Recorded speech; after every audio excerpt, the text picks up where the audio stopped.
Stinky Popcorn Boys. We watch movies and eat popcorn. And are stinky. Hello. We are the Stinky Popcorn Boys, just some boys talking about movies and how they made us feel. I am Patrick Basquill, and I have seen David Attenborough and Richard Attenborough play bowling. Wow. That's true. That's a true fact. I'm floored. Sure. Wow, what a story. I'm John Gilardi, and I start movie podcasts with my friends and go 2 years in to try and leverage them to watch a war movie that I want to watch and talk about. This is the master plan. We are here. We're here. We've executed. You executed end it. game. I watched it. This is the end game. This is it, guys. This is the last podcast. This is the one movie that John wanted me to watch. This is what it's all come together for. But no, really, we watched A Bridge Too Far. It's a 1977 epic of the kind of Operation Market Garden, the biggest airborne operation in the history of man, I think. Mankind. Really? At least till that point, for sure. And there's a 3-hour epic movie, and I say epic in the most literal sense. It is the scale of this movie is insane, and I think war movies aren't for everyone, but I think for anyone who likes movies, there's something to see here in terms of scale and just how different things are now. This definitely feels like the movie that Howard Hughes was trying to make in The Aviator. Just like the scale of everything, and like you feel all the things that are that happening. movie was about scale, right, in itself, basically. Yeah. I need to watch that. I watched it as a youth, and I didn't. The Aviator? It. Yeah. Oh, The Aviator is pretty good, but like there's a point in the movie where he's like trying to make a movie called Hell's Angels or something like that in the 50s, and he's like got all these planes, and it's like it's like absolutely bonkers, and they're like, Howard, this is absolutely bonkers. He's like, I don't even care. We're gonna jump out of the planes, and it's like this movie, like the way I just couldn't help but think about that movie as I was watching all those like jellyfish like bloom when they're coming down. Oh yeah, all the parachutes. Yeah. And I was like, those look like that looks practical. That looks real. It looks like they actually had fucking thousands of people jump out of planes. Yeah, and then all the tanks they had, all the just vehicles in general. It's the extras and the battles and just the on-site location stuff in Holland, and I don't know. The movie That's wild. is cool to watch. And even the sets, even the sound stage or whatever you want to call it, it's probably a back lot more so than the sound stage. But it's the back lot battlefields, or even the bridge that the British are holding for the majority of that movie, and seeing how that degrades and how the battle destroys that area, or the mansion that's like the base where Sean Connery is, like how that degrades. It's that's just. I could go on about it, but it's also, I've already said everything about it in that regard. Is this movie's scale is impressive and it's fun to watch. If you have any interest in history or anything like that, I can't recommend it enough. If you're a film of movies, or if you're a student of movies and film, I recommend checking it out just due to its scale. And for when it was made, it's aged so well. And I think it's a kind of a prime example of what practical effects and all these different things due to the aging of a movie. And that's kind of like a snooty thing that people say all the time these days, like, oh, well, CGI all these days is ruining movies and blah, blah, blah. But this is the prime example of how something can age so amazing. Yeah. I don't know. It definitely looks good. There's got some beautiful stuff. I have my qualms with its pacing, but it is very much sort of it is very much a and it's like I say that but also I don't know, because it's like, for me, I feel like I could start this movie at like the 51-minute mark, and like it would still be pretty good. you know? I mean, I think where it's the like beats that where we really could get need to, be because I think hit yeah, because you're right. But the beats that are really important at the beginning really is just the kind of notion that the Dutch have been occupied for a long time. They're restless, and they're still like screw the Germans. And then, which isn't even important. Like we could still cut that, but I think the most important thing in those first 50 minutes is the reconnaissance and the doubt of this operation, and the negligence and the kind of steadfastness of the leadership. Like that's all we need out of that first 50 minutes, and then we can just jump into 2 hours of war stuff. Like we can keep the rowboats crossing the river scene. That's a cool scene in terms of like the logistics of that, and like even just the showing of logistics of waiting on the boats and then building the boats and then going across, and that battle and that whole moment is cool. It's not narratively or plot important, but it like shows kind of leadership and kind of logistical issues of wastefulness in terms of like the loss to do that objective, but then the fact that they never capitalized on all these different things are really cool in that moment. But like that's to say, like we can keep those and still have a movie at like 2 hours and 10 minutes. If we just cut down that opening part to because you really could get it in one scene. Yeah, I honestly think you could get the whole first 50 minutes in one scene.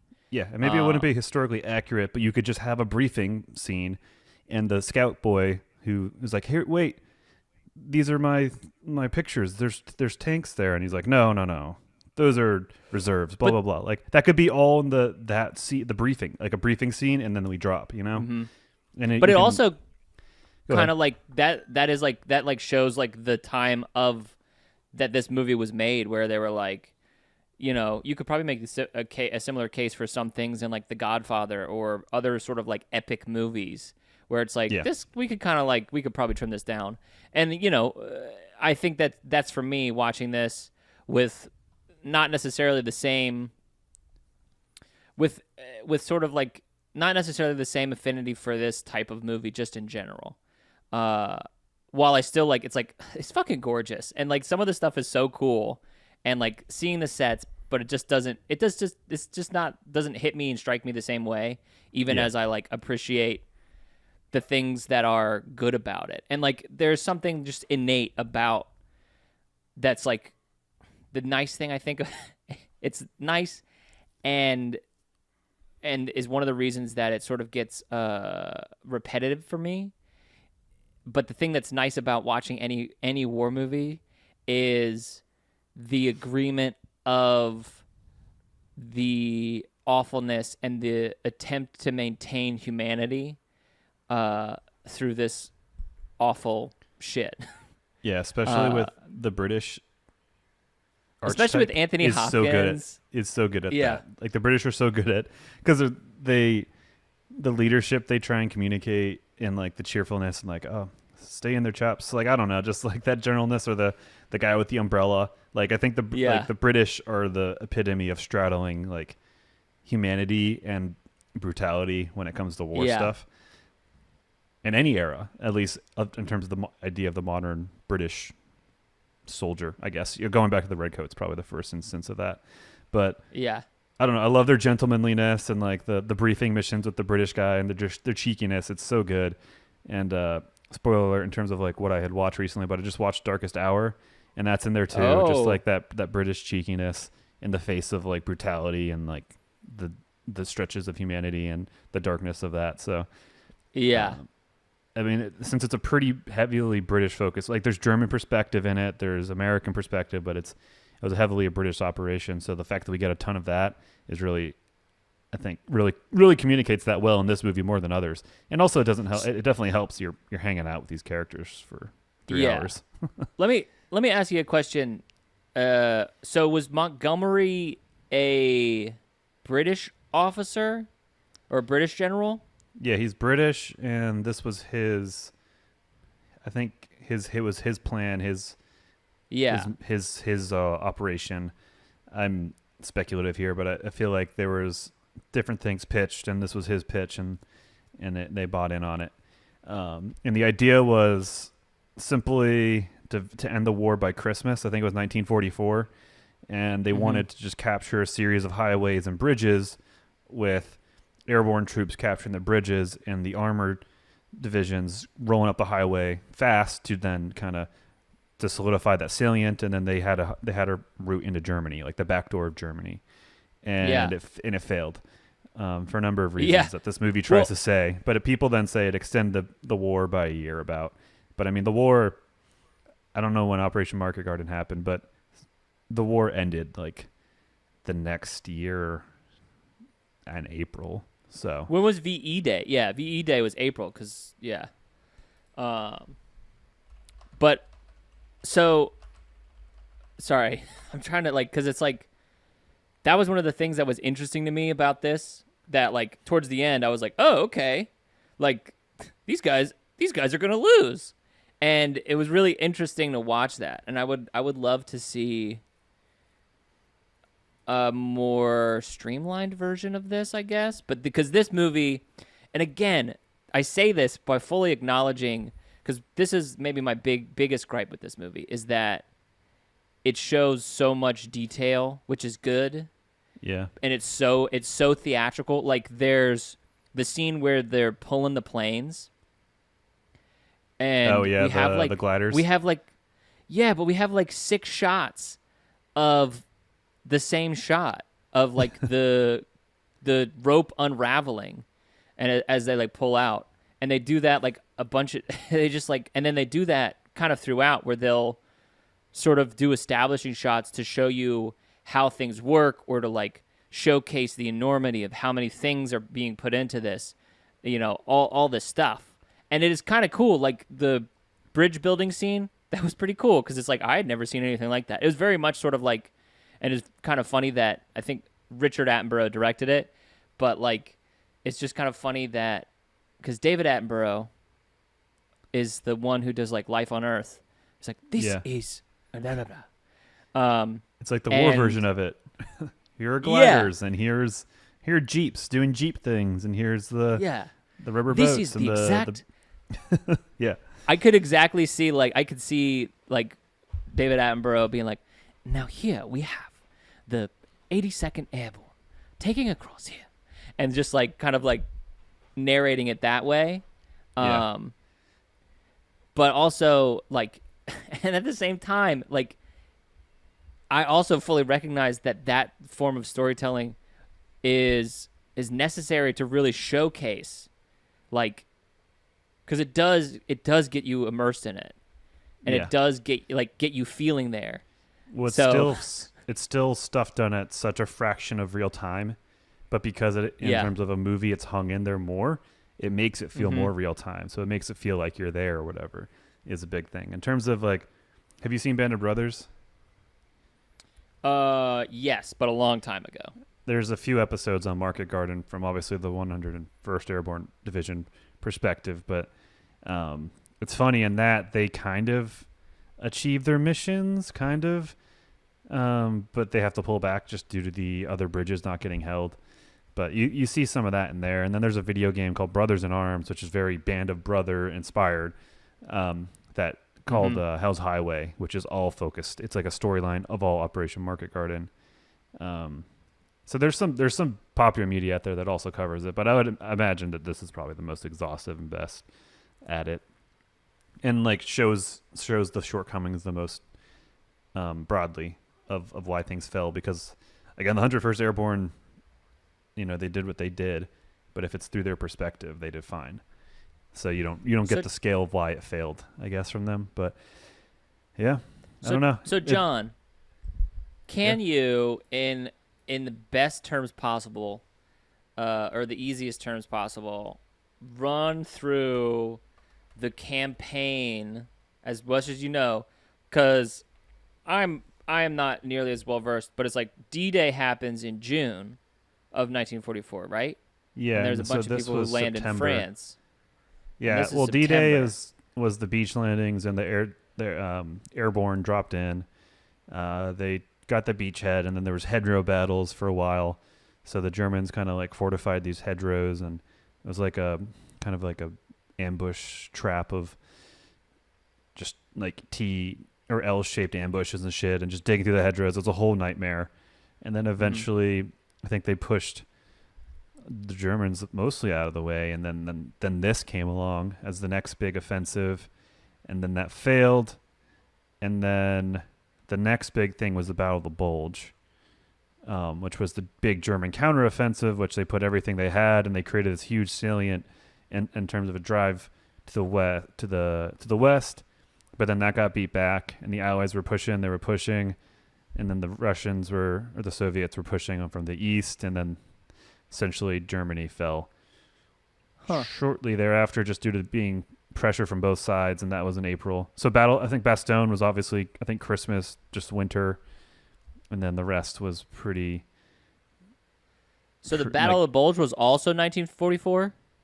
Yeah, like I'm pretty sure winter, like tail end Christmas. Let's see. But there's a pretty intense time. Can you imagine like reading the newspapers and stuff? Like, what the hell's going on? Yeah, it's December to January. Oh wow, I don't know why I thought Battle of the Bulge was like 1942, but I'm clearly wrong. You may be thinking of like Stalingrad and the stuff on the other front, the Eastern Front, maybe. Yeah, which is all and snowy I think, and tanks as well. I think we talked about this when we talked about what was the one in World War One? Joy and Noel. Yeah. Just like now, like me, like actually, because like you go back in time, you're like, 1939 to 1945, that's only 6 years. That's not that long. But then thinking about it and it being on such a large scale, it's like, no, that's a long time. That's a long time for something to be this bad. Yeah. Because to be essentially a full scale assault for that long. Yeah. I don't know, COVID's been 2.5 years or whatever, and it's way less serious than the world at war, And so, are you talking about COVID? Yeah, and we're 2 years into COVID, and it feels like so long, and like, our life as we know it's changed, and like, fuck COVID. But it's like, things are pretty bad. Like, there's things have been worse in other times, and like, there's the political climate is weird, and the division in America is at its highest, and coming out of COVID, and we got Russia and Ukraine and all this stuff, and it's like, yeah, but it's been worse, and it's been way worse, and I don't know what value that self-awareness has, but that's something that, like, the perspective of just like the world was at war and what that meant and what the stakes were, and it wasn't even like some conflated romanticism. Like, the stakes were high. Like, Germany under Hitler's rule, the Nazis were bad, and so like, it's fucking crazy. And to be British during that time, with the London Blitz and the bombings and just the constant state of war and the proximity of that, to be French, to be conquered so quickly, and the terror there, obviously, and then to be occupied. Yeah, to be occupied, and like just like daily life, and obviously the Jews and the Holocaust and all the minority groups and people from that, obviously like terrible to live through that. But in terms of like thinking of like living your daily life in your house and your job or whatever, existing with crazy shit going on, but then that crazy shit's going on, and it can pluck you out, and then you can be put in a internment camp, or you can be put into war, or a concentration camp, it's insane. And the fact that people lived through that, and even on the American front, on the home front, like, had it pretty good, but still, I can't imagine that was fun to know that everyone was over there dying, or siblings, or family, or what have you, or the pressure of like, what am I doing? Like, how am I contributing to this? Well, like, putting myself at, like, I don't know. I just can't put myself there for anyone. Then it's also like, say you're like a 16-year-old in 1939, and then you're 18 in 1941, and you get drafted at the end of the year. You get drafted, or you sign up, and it's like, oh shit. Like, now I'm a soldier. Yeah. I don't know. Because up until that point, I don't know. It's such a wild thing.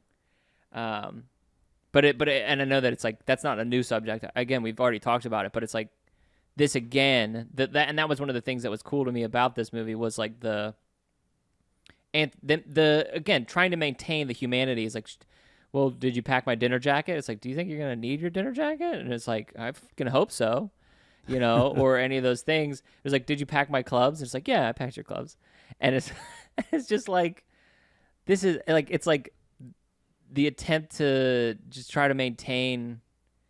The attempt to try to maintain is like, I don't know. It was like really what you cool, gotta and then do, like, I guess. and then like the old lady being like taxi, taxi, taxi later on, and it's just like that was one of the things where I appreciated the big and slowness of everything, and then also too like. As far as like for whatever sort of like ruminations I have on negativity or whatever, is like I understand it, and I was like feeling that weight of those things is definitely there. And there was something else. I forgot it. Every like. And with like the gliders and the ropes and the repeated shots, like that simulation of real time, or just letting things breathe, you can pick things up passively, but also directly in this like weird subtle way. And I think in terms of like the impact of war on a civilian population is really shown here with the little boy and his dad as being kind of like scouts, and then the rich couple in that mansion by the bridge, or the people in the like kind of like the flats, I guess. I don't like the housing that's all the same. Like it all feels like people are here, where in a lot of war films and even war TV shows or whatever, it's truly just battlefield, and then civilians are in there for like almost a shocking kind of thing, like some kind of execution or injustice of like hanging a girl that slept with an enemy, or stuff like that. Is the only time you see them. Or have you seen Saving Private Ryan? I have seen Saving Private Ryan. So like the little French girl and Vin Diesel, that whole part, it's just like, okay, it's so there in your face, but then you don't see any more. You like there's and obviously there's reasons why they're in the countryside, or they're in a super war-torn city where they meet Ryan or whatever. But it definitely, like, as when I recall war movies, that's what I think, though, is like truly wreckage and ruin, and then soldiers. And then this is a good telling of that. And even 1917 is an example of that. We only see the civilian when he goes in the basement, and they have that scene, which is super cliche, simply put. And it's fine. The movie's great, work of art. But that's just to that point, it's that same thing. So having this ensemble type movie that really lives in itself, you do get that experience. But I don't think a movie needs to be long for you to really get that. Like Fury hits it pretty good with just one scene, but it's a long, drawn out scene. With the oh man, it's been a minute. Yeah, when they go later. Yeah, and with the woman and the younger girl, and like Brad Pitt and the younger guy and the whole crew. It's a really uncomfortable scene, but like you can see the fact that they've been living through this, and like they're uneasy with the Americans, and I don't know. That's a good scene. Like, and I think that's something a lot of war films do lack. That was one of my favorite scenes, was the scene with Anthony Hopkins where he first goes into the house and he like knocks on the door. And he's like, yes, yes, yes. Hello, hello. We're going to take your house. And he's like, we're going to take their house. And the guy just looks at him and he's like, cool, great. All right, guys, go ahead in. Sorry about it, bud. Like where it's like certain to like at this point where he's like through this movie where he's like, I don't love this part, but I'm used to it. It's just such like a practiced like, this is, I don't like this, but this is what's going to happen. I'm not going to like beat myself up about it or have my like qualms about it, because there's nothing I can do. And this is just what needs to happen. Yeah, I like that. I think this movie is good at showing inconveniences, I guess, which is it's a light way to put it, but the inconvenience of that situation on the family that lives in that house, or the guy having to do it, or the fact that he's been living through this world where it's just he's jaded by it and he's like, fuck, I don't care. They're like, there's no Fifth Amendment or whatever that amendment is with like can't have soldiers in your home. I forgot what it is. Is it the fifth? Yeah, No. I think it's the no, it's not the Fifth Amendment. It's like it's one of the early amendments. It might be the fourth or the third, but Which like also probably doesn't matter if American soldiers. I mean, no, American soldiers like requisitioned homes and stuff all the time. It's probably. I mean, the Fourth Amendment probably only applies to U.S. soil, which is funny that we can then do that in countries we invade during war, which is interesting, I guess. But then there's just the inconvenience of logistics, which is the whole big thing of this with the tanks on the highways and the roads being too small, like little things like that. Like it's the Third Amendment. Third Amendment, okay. No soldier shall, in time of peace, be quartered in any house without the consent of the owner, nor in time of war, but in a manner to be prescribed by the law. Okay, so just basically peace. During war, it can. Nor in time of war, but in a manner to be prescribed by law. Yeah, which would just be the military, in theory, would have some kind of power. But I think it's like the Third Amendment is an amendment of the U.S. Constitution that forbids the government from forcing citizens to allow soldiers to live in their homes during peace, and only when allowed by law during war.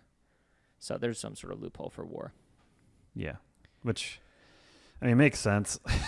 If there's a battle in my backyard or a couple miles up on the front, it's like. But it's also, and I was thinking, am I going to be in that too. home either? I'm not going to be there. I'm going to be away. I know, but I was thinking about that while we were watching Anthony Hopkins. Like, we're watching that fucking town get destroyed, and it's like that they don't have fucking insurance. These places are wrecked. And again, I've seen all the war movies. I've seen the things, I've seen, and like you see them as sets. I've seen Jojo Rabbit, and you see all those things, and it's like, holy shit. I don't know. It was just, and again, you said this earlier where you like watch the degradation of a place, and it's like, oh shit, this is 1944, and this place was still chill, and then the Allied forces decided to make it a key point for their next offensive, which then made the Nazis. Well, Nazis also, they dropped their Panzer troops there so they could take a break, or some of their Panzer troops. And then, then it just created this thing that had been essentially, relatively untouched. Not, fully untouched, obviously, but, relatively, hey, we did all right. I mean, it's untouched enough where everyone was still living there. Yeah, people were still hanging out. There was, still a lady driving a bike at one point. And, yeah, so it was just damn, we just watched this thing get destroyed, and these people are either dead or are definitely not going to have the money to rebuild their ancestral home. Yeah. Or not even their ancestral home, but the place that they were living. Well, it's like the sense of, okay, everything's over. You come back from being a refugee, and is that place still yours? If it doesn't exist anymore, yeah. Who owns, if it's a building and you own a floor on that building, you don't own that lot technically. And so what is happens there anybody with what's who rebuilt there? I don't know how this. It's just I don't know. Shit's wild. Is there anybody who can pay you back for that? But the answer is no. It's probably war reparations and the government. I don't know. Yeah. But it's probably a lot of it honestly was people started from zero, or I don't know. Obviously the opportune and the entrepreneurial can seize those opportunities and pretty much grow up with things, find the necessity and flourish, I guess. Yeah. So those people that had assets probably figured out ways to get back there sooner, I guess. But yeah, I don't know. It's crazy. It's pretty, and this was, I don't know, 80 years ago now, but I don't know. When we were born, it was only 50 years ago that the whole world was in ruin and Europe was in ruin. And I don't know. That's just crazy When to my think. when my dad was born, it was 15 years ago. You know, Yeah, that's insane. And yeah, my That's crazy. parents, 68 and 66, like same thing. 20, just north of 20 years ago. It's I don't that's know. crazy. And I think why World War II is so interesting is because it's pretty relatable in terms of the culture and the technology. There's enough of a crossover and relatability to today, and then the scale of how bad things got. And so it just makes for really interesting kind of thing to study and relate to, I guess, how shitty it could be, I guess. I don't know. Well, and then look to Ukraine today, and and there's war going all over the world, and we had just waged war in Afghanistan, but I think the near peer factor of it, of similar militaries and in cities that frankly look like ours, definitely is more it's just frankly relatable. And so to see that kind of stuff really then hammers that home of just thinking about, oh my God, like this would really suck. It's so shitty of us to like, there's mountains and like little mountain villages in the Middle East, it's like, I don't know what it says about society, but it hits different when you're looking at Ukraine. I don't know, with like capitalism and billboards and houses and buildings that look kind of like ours. Like it hits different for whatever reason. And then for that tirade that I'm going off of, I think that's why World War II is also an interesting thing for kind of these Western Anglo-inspired, whatever you want to call it, nations, just to remember how shitty it is. And then maybe open your eyes and look at war in other places and realize that it's shitty no matter what it looks like or where it takes place. But if this is a good starting point to open your eyes to that, then so be it. But I don't know. It's shitty.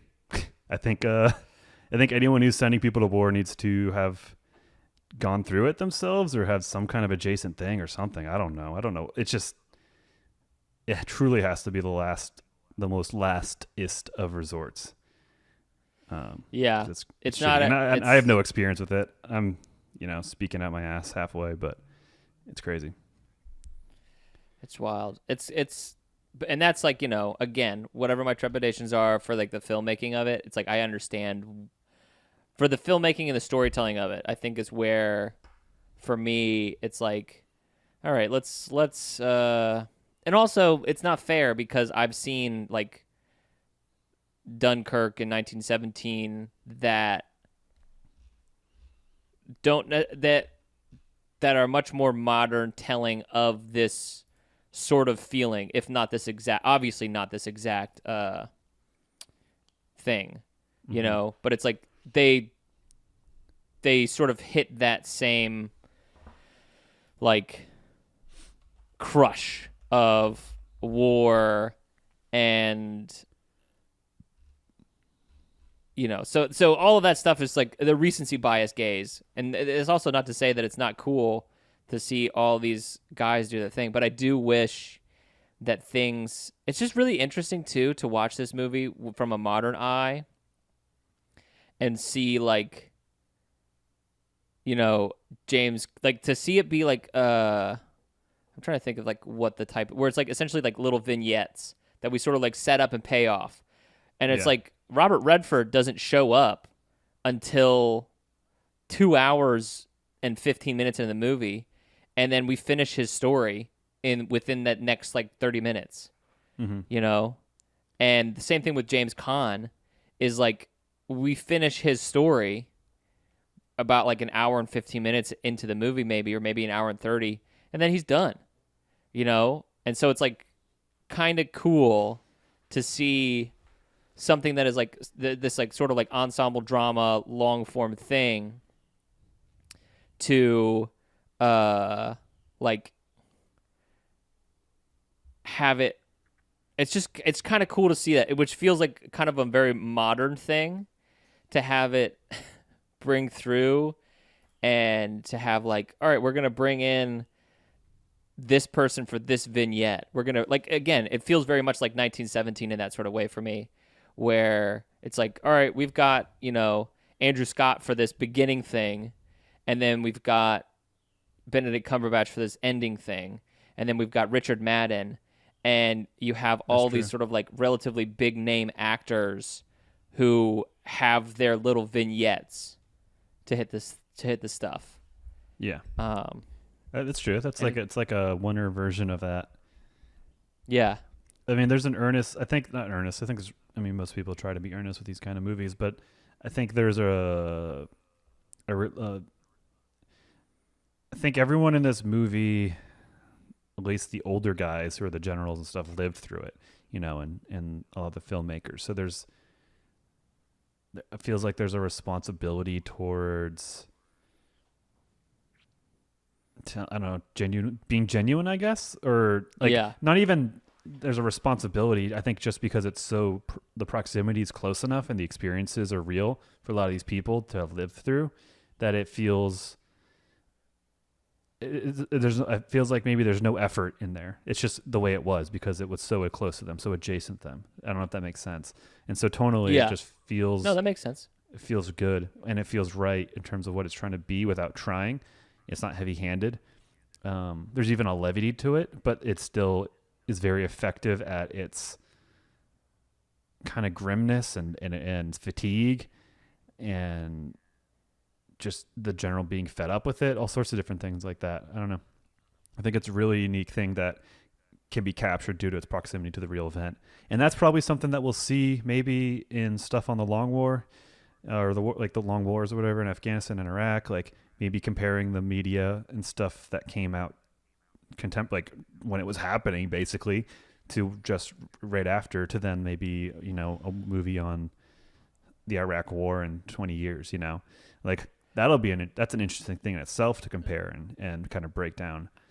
I wonder if we'll be able to see that this sort of content or creation from our era of war, because that's the other thing that's like, I say the good thing, but that's the other thing that's easy about World War II is that the Nazis were bad guys. And it's very easy to be like, nope, they were the bad guys. They're the bad guys. It's like there's not a whole lot of room. Well, it's like it can be romanticized easily because that's reality. Because but then if you cut to the war in Iraq or Afghanistan, particularly the war in Iraq with the WMD stuff and just the fact that it was such a long war and overtaking a government, installing our own, and essentially creating insurgents from killing the wrong people or just waging like that is way more gray. So I think I see what you're saying is that's going to be an interesting thing maybe to compare to what's made then in the future to what was made contemporarily. And I think the stuff made contemporary to the event will actually be more romantic in its own way than the stuff that was made later on. Yeah. Because there's a propaganda element of it. Like you look at a lot of the things, like even like with Black Hawk Down, that's like pretty close to the event that it was doing, which was like, was it 1992? That thing. And it's like, that's like, I think that movie came out 2004 or something. Maybe 2005. Maybe. But either way, it's like pretty close to when the thing happened. And part of that, because that's another thing too, 2001. Is like, yeah. So, I mean, even less. It's like almost 10 years, let's say, 10 years or 9 years. And it's like, there's more media coverage, there's more reference images to pull from. And so the closer you get to some sort of like event like that, you're going to be the people who are there are still going to be selling the story to make sure that they get their thing. But the further away you get from it, the more willing people will be able to be to share their part of the story. Mm-hmm. And I just think now, I don't know, the timeline on things has sped up so much with technology. I just wonder if we'll get that. Here we are. We got these ropes going out. All right. I skipped ahead to I got to that part and then I skipped ahead to the action. I will say, and it's like, and again, it's really cool. And then the other thing too that I had that like a similar is like the like 5 minutes that we spent jumping out of planes, which is like, if I'm the editor, if I'm the director, and we're gonna it's like, listen, we're doing this for 3 days, we're doing this for a week or whatever, we're gonna get all this footage, but later you got to be like, all right, let's cut a little bit of this out, you know. Yeah. But even though it's all really fucking cool footage, but it's like, all right, we got to cut some of this out. But it's like I, again, fully acknowledge how fucking beautiful and how cool it is having all those people jump out of planes, or if they're not people, having dummies getting tossed out and having the parachutes open up and unfurl, and like this like entire sky, like a reverse sea of this like field of green, dark green, gray, like jellyfish. It's like gorgeous, but it just goes on a little long. Yeah. I think that might just be movies then too. Yeah, that's true. That's true. One movie this reminds me of a lot is the Gettysburg, the Civil War one about Gettysburg, where that's like a 4-hour movie that just lives in this 3-day battle, and it like just lives on shots and monologues and tons of like theatrical moments, and it's interesting because it gives a lot of Southern perspective and stuff, and it's kind of Lost Cause myth-y. It's not bad though, but then Gods in General, the newer one that had come out, or like early 2000s, because Gettysburg was like mid 90s, and then Gods in Generals came out, and it kept the same thing but was more modern, but it just turned into like Confederate Lost Cause propaganda. It's that's just wild to watch in terms of it's just studying that, especially in regards to how that imagery had lingered and how that was like harmful and damaging, and the statues and all that stuff. Like watching those two movies and like learning what the Lost Cause myth is insane. But anyways, that's a different tangent. Gettysburg is 4 hours and 30 minutes long. Oh yeah, it's a great movie, almost entirely because of the 20th Maine storyline, which I'm biased because I'm a Mainer myself, but the 20th Maine storyline in that is just fucking stellar. It's awesome. Is Gods and Generals or in Gettysburg? In Gettysburg, and the 20th Maine are in Gods and Generals too. But just I don't know. Those are Gods and Generals, a weird movie because it's very icky watching it. But in terms of like visuals of Civil War battles and stuff, and has like one of my favorite scenes ever is it's like a kind of like James River, kind of like a rocky low, like where the river's low water. And it's like rocks, you know, like when I pointed that out the other day when we we're driving, it's like, I want to shoot something in a scene like that on a river like that. Yeah. It's one of my favorite scenes, like a northern soldier and a southern soldier, like trading coffee and tobacco. But like, it's a movie that is icky, but it has its moments in terms of cinematics and just battle sequences. But like Gettysburg, I would say is good just entirely in itself due to the 20th Maine. And I think the Gods and Generals 20th Maine stuff is good. Any of the northern perspective stuff is good. It just gets weird, and that movie's backed by Ted Turner too. Both movies are, but very interesting. It's weird because it calls itself a franchise, but Stephen Lang plays Major General George E. Pickett in Gettysburg, and then he plays Longstreet. He plays Stonewall Jackson. Stonewall Jackson. Yeah. Is that Longstreet? No, I just got it wrong. I think Tom Berenger plays Longstreet in one of the movies. Tom Berenger plays Lieutenant General James Longstreet in Gettysburg, and Martin Sheen plays Robert E. Lee. Yep, and then Robert Duvall plays Robert E. Lee in the next one. Yeah. So real fast and loose with the franchise. The franchise idea of it. If you got old men playing old men. You know, if you film your movies 10 years apart, it's going to happen. Joshua L. Chamberlain's actually played by Jeff Daniels, which is fun because he's in both movies. Yep, he carries over both movies. C. Thomas Howell plays his brother.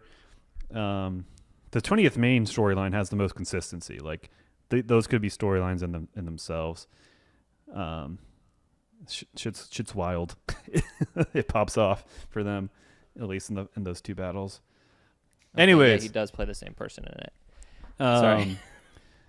Put I me got on on a a tangent. tirade. I'll put me on a tangent. I Yeah. love it, dude. I love a tangent. Anyways, that's a movie that this reminds me of. It's a long one, like a long epic, in its own sense, and with real ties to like authenticity and scale. And there's a Bridge Too not Bridge Too Far. It's this movie. Battle of the Bulge is pretty good, but its scale, it feels a little too Hollywood, I guess. There's something about this movie, A Bridge Too Far, that just hits right in terms of being like historically accurate feeling, if that makes sense. Yeah. And I think that's what it's such a unique time capsule of a movie in terms of the tone of the time, in terms of the scale and the assets they had, the budget, the just the time and place where you could get these huge fucking actors all in one place. I don't know. It's cool. Yeah. I mean, it it's an definitely. enjoyable experience. Yeah. It's enjoyable as well as sobering and interesting and thought provoking, which is cool. What's your favorite moment in this movie? I think my favorite moment is anything around bridges, honestly, which sounds dumb because it's a movie called The Bridge Too Far. But any of those are really good. I like just because it's such a choke point. You know, it's like you have you know that they have to go there, and they know that you're coming, or vice versa, and so just like running into that situation and knowing that's going to happen, or the conflict's happening, is crazy. Like the British guy with the umbrella being all British and stuff. Yeah. And then the fight that ensued after, just like kind of how it went both ways, was really good. I don't know. I can't really pick out a favorite moment. There's a lot of them in this. I don't know. What about you? I think probably the guy with the umbrella doing his little tap dance, sort of going across the bridge the first time, or attempting to go across the bridge. That was delightful for me. That was delightful for me. I mean, he ended up okay that time. It did not end up okay later. I liked building the bridge. Yeah, I think that those were probably my favorite moments. I liked Anthony Hopkins. Anytime Anthony Hopkins was kicking it on screen, I was like, hell yeah. Yeah. Fucking like this guy. I liked any of those big recognizable dudes on screen. I don't know. There was something fun about it. I'm blanking on his name. I really like the Anthony Hopkins tank is commander. really the only one who did it for me. Tank commander. Michael Caine? Yeah. Was that Michael Caine who was the tank commander? I don't know. Michael Caine was in a Jeep a lot. Yeah, I liked him.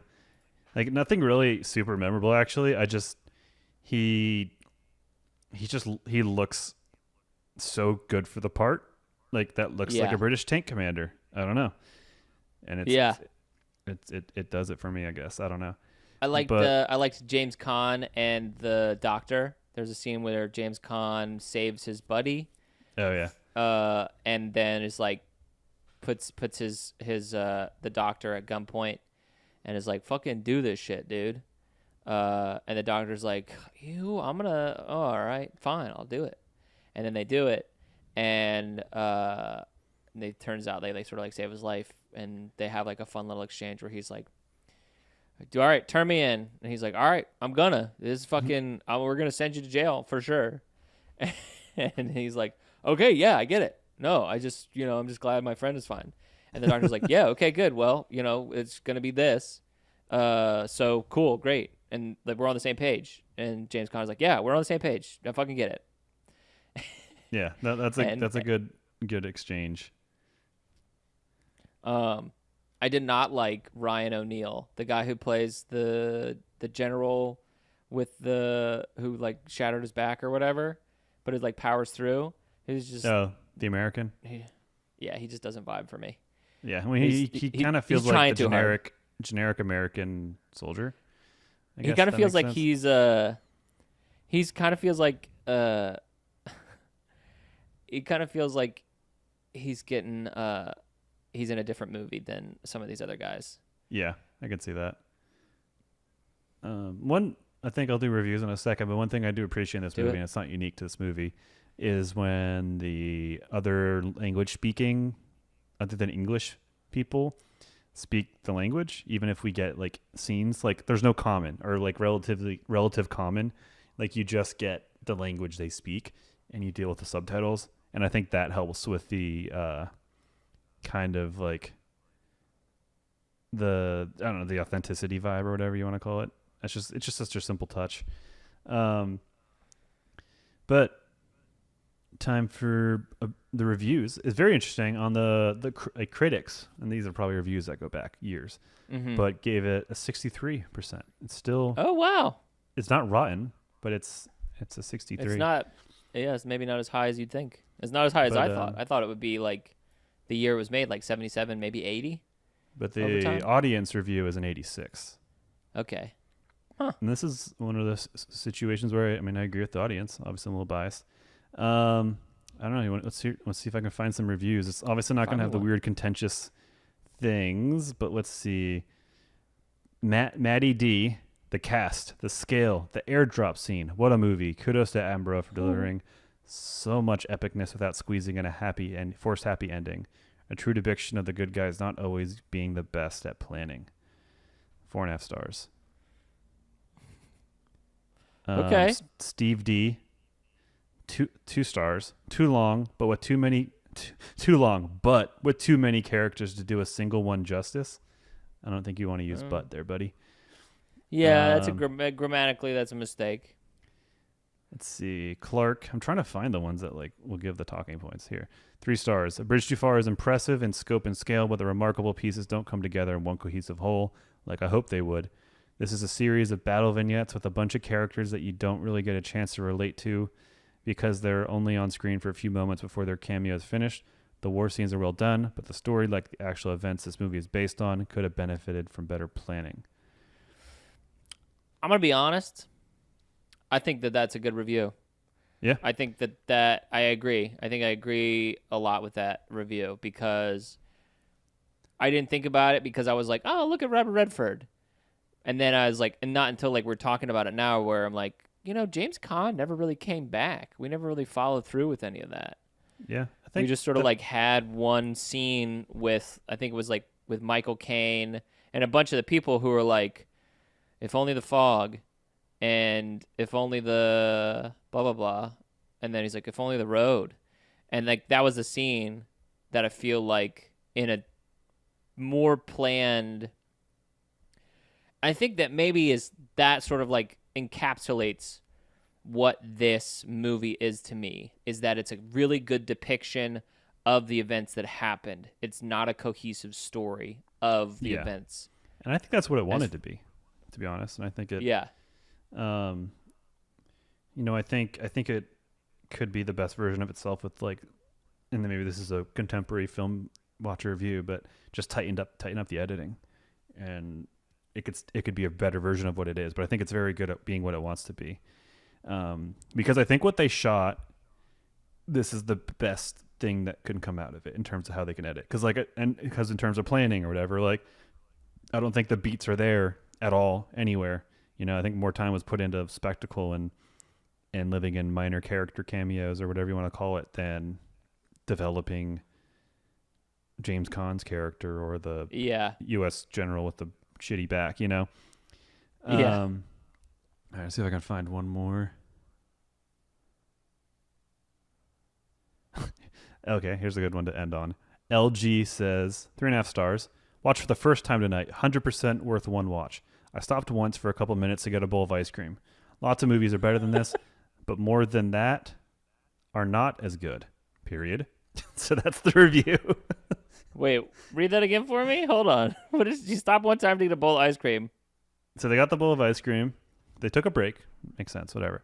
Lots of movies are better than this, but more than that are not as good. So I think he's saying it's in the 60th to 70th percentile of good movies. That's my interpretation. Yeah, I think that's solid. That's Thank you, LG. Thanks, LG. Whenever the Lunatics come out, there's so many things. Because the thing is, I can see this movie getting made and getting pitched, and like to the producer, and Richard Attenborough is like, well, we got to have the scene where the insane people, the like asylum comes out, and people are like, what's up, dude? And the producer's like, okay. Okay. Is it part of, like, is it, what happens? It's like, no, it just happened. So we got to see it. And it's like, I like that conversation. Okay. Why, what does this do to add the movie? Nothing. Nothing. No. It just happened. Isn't that crazy? It's like, yeah. I mean, okay. I mean, it helps with the random chaos of war, I guess. Like it does. In terms of the greater, the bigger picture at all. Like when you look at the whole movie, it's like, hell yeah, that fits. I don't know. And it fits.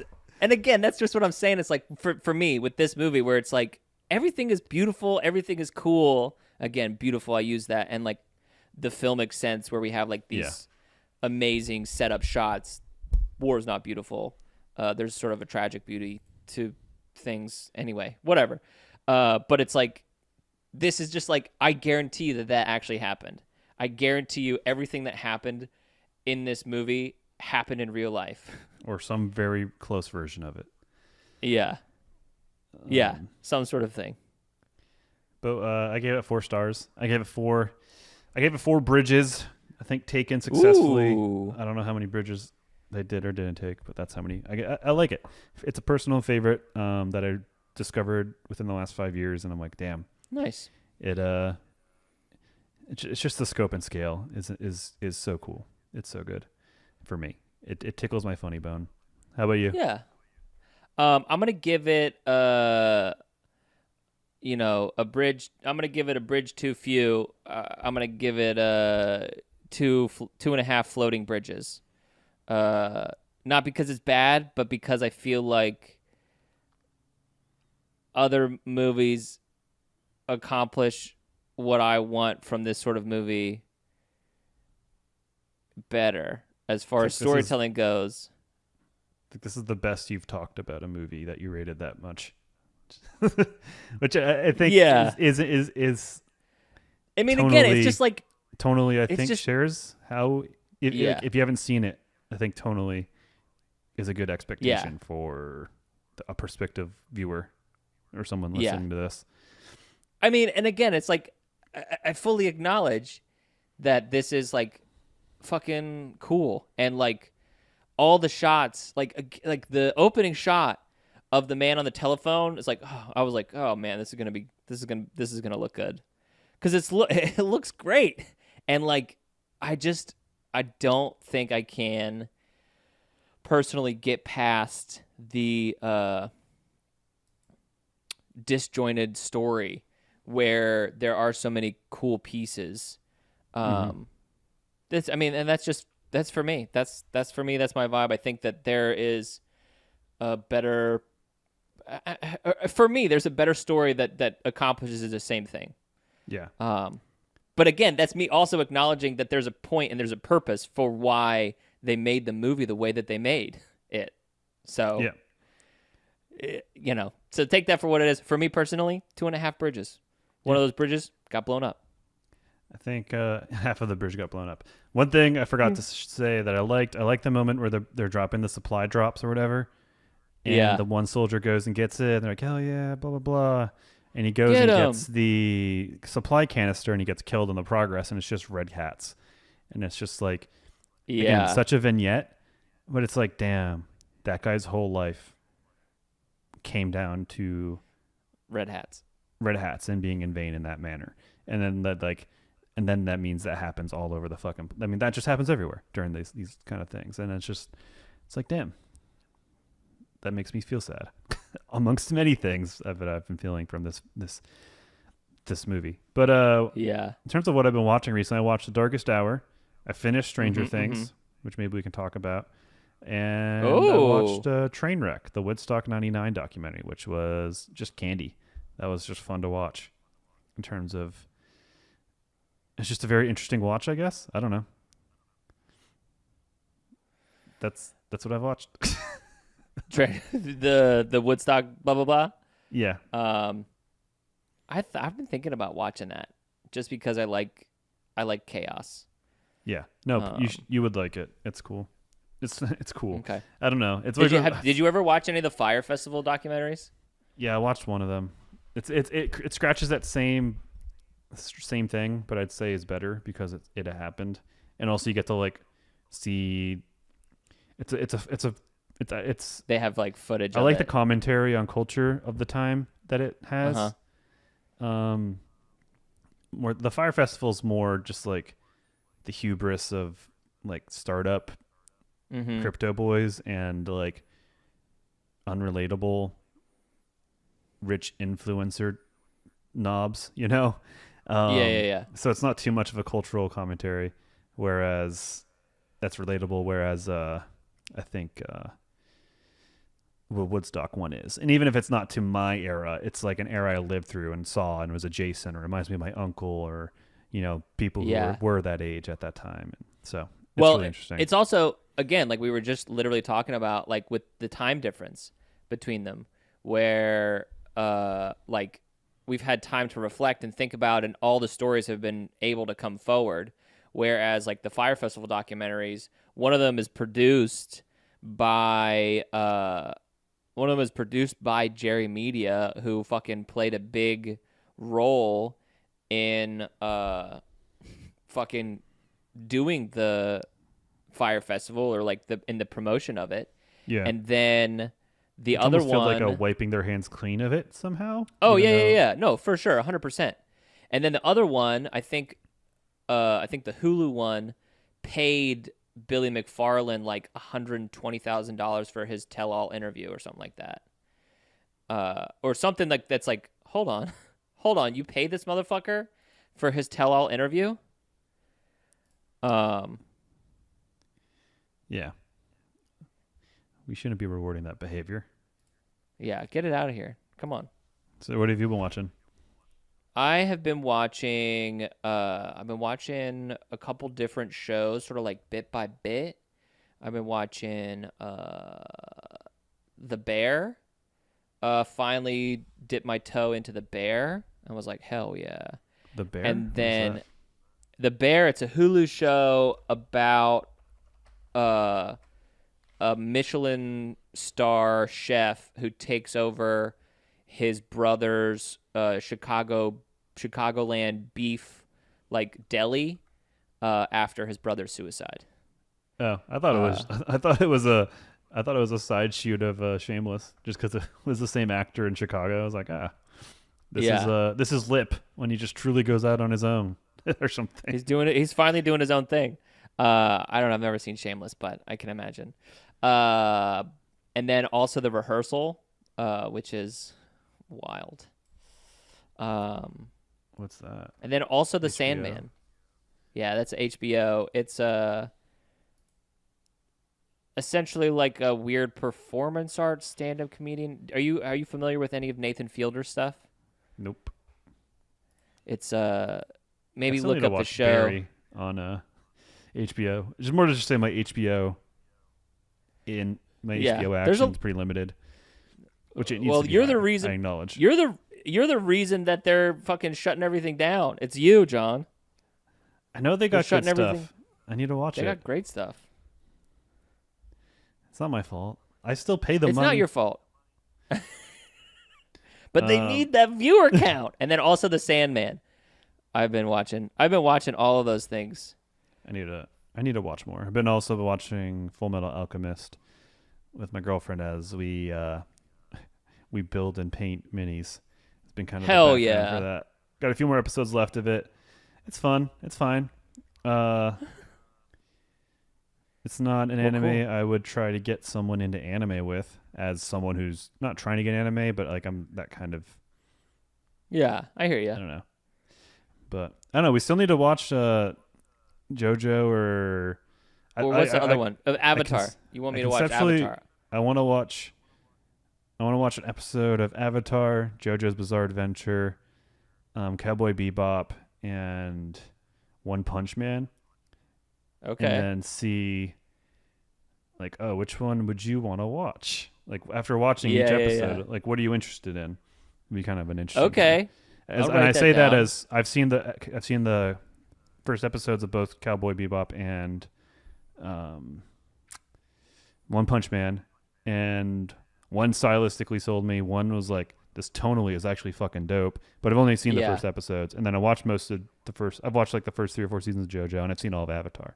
But it's more from my experience. I can relate to that as a non-anime fan, and then introduce it to you and see where you. I don't know. I feel like it could be a conversation that we could have at the same level, if that makes sense. Okay, I gotcha. Hit us in the comment if you want us to talk about do a whole series on anime or on anime. Yeah, hit us in the comments to get that engagement up. You know, shoot me a Someone bought a shirt. Call. Oh hell yeah, dude! We got a shirt sale. We made a sale. Hell yeah! We made should a go sale. celebrate and wear tuxedos to Applebee's for making a sale. Yeah, dude. Yeah, dude. We made a sale, bro. What are we celebrating here, gentlemen? We made a sale. Well, we made a sale. Back for the whole thing. We're back for the whole thing. Anyways, that's all I got. That's all I got. All right, that's all we got. That's See you all we guys. got. You know, as See they y'all next say time. on a bridge too far. Oh shit! We should have taken a boat. Nailed it. It's a terrible, terrible joke.